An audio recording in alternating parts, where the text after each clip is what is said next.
assis-toi, ne bouge pas, je te ramène ton téléphone. Comment je me suis fait voler mon iPhone 15 Pro Max 1500 € à Abidjan pendant la CAN et surtout comment je l'ai retrouvé. En fait, c'est le match Guinée-Congo. Vous savez, pendant la CAN, moi j'étais dans les tribunes, je filmais, il fallait que ça se passe, il fallait que je puisse vous montrer un peu c'était quoi l'ambiance. Donc là, je suis en train de filmer avec mon téléphone pendant toute la première mi-temps, je le mets dans ma poche à la mi-temps et je sors ma petite caméra avec mon micro. Et là, j'arrive et tout, je fais le premier interview, j'interviewe une dame et tout, je dis ouais alors ça se passe comment, tout ça et tout ça. Et elle commence à parler, je dis non, maman, pardon, là il y a un truc qui était dans ma poche que je ne sens plus là. On va arrêter ça très rapidement, rends-moi mon micro. Elle-même était surprise. Je commence à toucher mes poches, j'ai dit voilà, mon téléphone n'est plus dans ma poche. Je dis c'est un truc de ouf. Je dis mon téléphone là, il est plus dans ma poche. Maintenant, je commence à dire à 2-3 personnes avec qui j'étais ouais, regardez, est-ce qu'il n'est pas tombé par terre, tout ça. Même moi, je me sens pas bien de regarder par terre. Ça veut dire quoi ça? Et en fait, franchement, je pense qu'en 2 minutes, j'avais fait le deuil. J'ai dit on est dans un stade, il y a 50 000 personnes. Laisse ça, toi aussi laisse ça. Maintenant, il faut savoir que voilà, c'est la mi-temps, moi je dois demander des questions aux gens, tout ça, et j'ai plus envie de travailler en fait. J'ai plus envie de travailler parce que 1500 €, mon iPhone 15 et les images qu'il y a dedans en fait. Je croise d'autres influenceurs et je leur explique la situation, puis il y en a une, Stéphie, elle m'a tué. Elle commence à venir dans les tribunes, puis à regarder un peu les gens avec suspicion, puis elle voit qu'il y a un gars qui touche les poches des gens comme ça. Et elle le filme et tout, puis après elle prévient les stadiers. Donc les stadiers, ils l'arrêtent, ils appellent la police. Il faut savoir que moi, là, pendant tout ce temps, je suis en train de marcher dans le stade un peu en mode hello darkness, my old friend. Je suis triste, je marche et je me dis peut-être que je vais marcher et que mon iPhone il va apparaître devant moi. Donc je suis même plus avec eux en fait. À la fin du match, la police ils nous disent bon voilà on a trouvé ce gars, il dit que c'est pas lui qui a pris ton téléphone et tout etc. Il faut revenir demain pour porter plainte et tout etc. Moi je rentre à l'hôtel, tout ça, je me repose, le lendemain je dépose la plainte etc. Vraiment les policiers sont comme ça, ils m'expliquent qu'ils vont m'aider, ils prennent les détails du téléphone aussi pour essayer de le traquer et tout etc. Moi, pendant tout ce temps, sur mon téléphone de secours, je check si j'arrive à localiser le téléphone en fait sur l'application Apple et il n'y a rien. Ils ont coupé le réseau très rapidement en fait. Maintenant, je rentre à l'hôtel et moi, je suis en dépression. Donc là, quand je suis en dépression, moi, qu'est-ce que je fais quand je sens qu'il y a trop? Bah, je dors en fait. Donc j'ai fait une sieste. Je m'endors à midi hein, et moi, je suis un gars quand je fais une sieste, il n'y a pas de réveil en fait. C'est au hasard quand est-ce qu'on va se réveiller. Donc je me réveille, il est peut-être il est 15h30, 16h. Et je vois que mon téléphone, à 12h30, il a été localisé, genre comme ça, un snap à un endroit et il n'est plus en ligne du tout maintenant. Et c'est à 30 minutes de l'hôtel où je suis. Mais dans 1 heure, il y a Mali-Côte d'Ivoire qui devait commencer et puis il fallait que je fasse la couverture du match. Donc il fallait que je travaille avec mon téléphone de rechange et la petite caméra que j'avais. Je me dis, qu'est-ce que je fais? Et là, j'entends une voix qui me dit, va chercher ton téléphone, il ne va rien t'arriver. Et moi, je me dis, je suis dans une ville que je ne connais pas bien, je suis dans un pays qui n'est pas le mien, je fonce, en fait, je fonce. Je prends la voiture, j'arrive dans le quartier, et le quartier, franchement, je ne vous mens pas, ce n'était pas un quartier qui, de premier abord, était très accueillant, ok? Donc voilà, c'est les maisons, les toits en tôle. Il y a un gars qui réparait une voiture, j'arrive, moi je me gare, il réparait une voiture, mais ça se voit que la voiture, il faut la laisser en fait. Au bout d'un moment, quand elle est morte, laisse-la partir en paix. En fait, tu veux réparer quoi encore là-dessus? Même si elle démarre, elle va aller où? Et j'avance et tout, le match va commencer. Moi, je marche comme ça et je dis, ouais, je crois que c'est quand je dis, il y a quelqu'un qui vend des téléphones ici. On me dit, ouais, un peu plus loin là-bas, tout ça et tout. Et j'arrive et je dis, je commence à regarder les téléphones et le gars qui vendait les téléphones, il parle anglais. Et il vient me dire, what are you looking for? Je dis, I'm looking for iPhone 15 Pro Max. Hey, iPhone 15 Pro Max!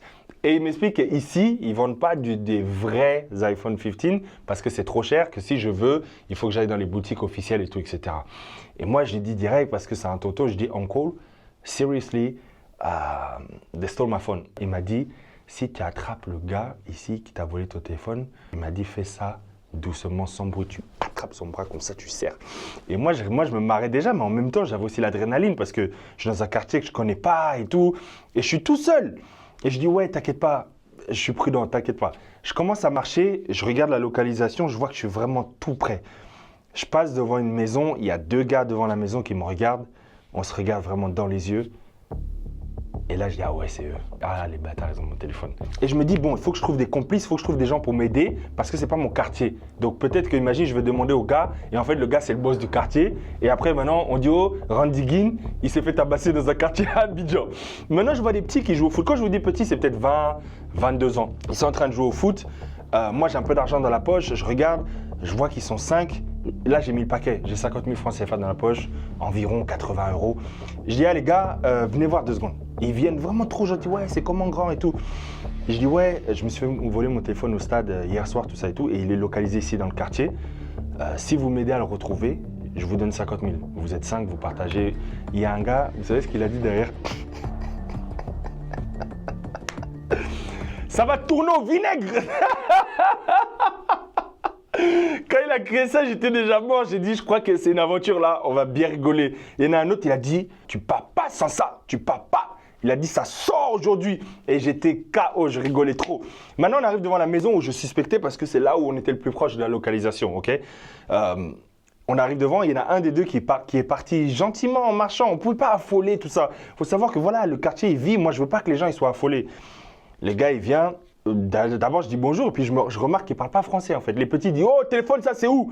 Téléphone là, faut sortir téléphone. Il dit, et lui il dit, oh, yo, calm down, calm down. Après, je dis, oh, you speak English. Je dis, voilà, je explique, on a volé mon téléphone, le téléphone est localisé dans ta maison, on fait comment? Et là, je ne sais pas vraiment ce qu'il a répondu. Il me dit, oh, ok, oh, don't move, I make some calls. Don't move. Il commence à appeler comme ça passe pas. Les petits commencent à s'échauffer. Oh. Il dit, ouais, il dit, trouver Rasta. Rasta, apparemment, c'est son frère, tu vois. Maintenant, on trouve Rasta. Rasta, il vient. Rasta, il dit, ouais, qu'est-ce qui se passe? Je dis, Rasta, mon téléphone est dans la maison, là, c'est comment? Les petits sont avec moi. Mes petits sont là, ça veut dire, on est toujours en supériorité numérique et ils sont là, ils sont avec moi, tu vois. Maintenant, il y a un gars qui regardait le match sur le côté, il me voit, il vient, il dit, hey, mais il me reconnaît, il dit, Randy, mais qu'est-ce que tu fais là et tout? Je dis, écoute, je vais te dire discrètement, je ne vais pas faire de bruit, mais on m'a volé mon téléphone, il est localisé dans cette maison, donc on regarde avec les gars pour qu'ils appellent la bonne personne pour sortir le téléphone de la maison, parce qu'ils sont apparemment plusieurs dans cette maison. Il me dit, attends, bouge pas, j'ai un truc pour toi, il veut partir. Je dis, attends, peu importe ce que tu fais, juste pas de bruit et pas de police, s'il te plaît. Moi, je veux juste mon téléphone et rentrer à la maison, tu vois. Il me dit, j'ai un taquet, j'ai mieux que ça pour toi. Il part, il revient avec un tonton. Mais quand je dis tonton, il ne faut pas voir... non, c'est un tonton athlétique, polo dans le ventre, 3 téléphones dans la main, les bagues, tout ça. Il arrive, il dit, c'est toi qui as perdu ton téléphone? Je dis, non, c'est moi qu'on m'a volé mon téléphone. Il me dit, ok, assis-toi, ne bouge pas, je te ramène ton téléphone. Et moi, je dis, oh, moi, je m'assois. Et je vous jure, là, à ce moment-là, je regarde en l'air, je dis, en fait, je pars pas d'ici sans mon téléphone. Je m'assois sur le banc, et en fait, là, le quartier commence à s'ameuter. Tout le monde commence à dire, mais c'est bizarre, il y a des gens, qu'est-ce qui se passe? Et au début, on était 5, là, je vous mens pas, on est 20. Tout le monde en serre, tout le monde, ouais, tu pars pas sans téléphone, tout ça. Donc moi, j'étais assis, je rigolais avec eux. On me dit, mais ouais, quand on aura trouvé le voleur, tu vas le taper, tout ça. Je dis, hé, qui est? Moi, je suis Camerounais, vous voulez qu'en Côte d'Ivoire, je fasse du boucan comme ça? C'est pas des choses comme ça qu'on fait. J'ai dit, non. Moi, je veux juste mon téléphone, je prends, pardon, je rentre. Maintenant, je vois le tonton, il est comme ça, il discute avec eux. Moi, je regarde un peu, je vois le visage des gars qui se décomposent, des « Ah, oncle. » Et moi, je continue à discuter avec mon petit. Le tonton, il vient, il fait comme ça. « Ouais, c'est bon, tu peux partir. » Moi, il me dit ça à moi. Moi, je me lève directement. Je commence à marcher à côté de lui. Et là, dans sa poche, il tire, il relève un peu sa poche, il dit « Confirme que c'est ton téléphone. » Je regarde, je dis « Ouais, c'est bien mon téléphone. » Là, à ce moment-là, je suis le gars le plus heureux du monde. Je veux juste quand même vérifier l'état du téléphone et tout. Je dis, attends 2 secondes, j'ai fait une promesse. Je retourne en arrière, je donne les 50 000 CFA au petit. On saute en l'air, on se fait des câlins, on se check. Je dis, allez les gars, on est ensemble, il faut que j'aille checker le match et tout. Le tonton, il me donne mon téléphone, on se serre la main, il me dit, s'il te plaît, c'est pas des Ivoiriens qui t'ont volé. Ils ne viennent pas d'ici, ça fait pas longtemps qu'ils sont dans le quartier. Donc s'il te plaît, ne mentionne pas le quartier. Et c'est pour ça que je ne le fais pas non plus dans cette vidéo, par respect pour eux. Parce qu'ils m'ont tous aidé, ils ont tous été solidaires avec moi.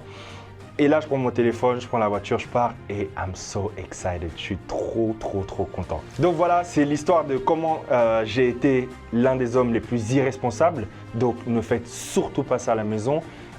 Aidez-vous des services de police. Si vous devez y aller par vous-même, en tout cas, ce n'est pas un conseil que je vous donnerai, allez-y en groupe, n'y allez pas seul. Vraiment, je pense qu'on partage chacun à sa foi. Hein. Moi, on m'a parlé, on m'a dit, vas-y, ne t'inquiète pas, il va rien t'arriver. Mais s'il vous plaît, même si vous entendez cette voix, allez-y quand même en groupe ou appelez la police. En tout cas, c'est tout pour moi, c'est Randy Guinée. C'est comme ça que j'ai récupéré mon téléphone.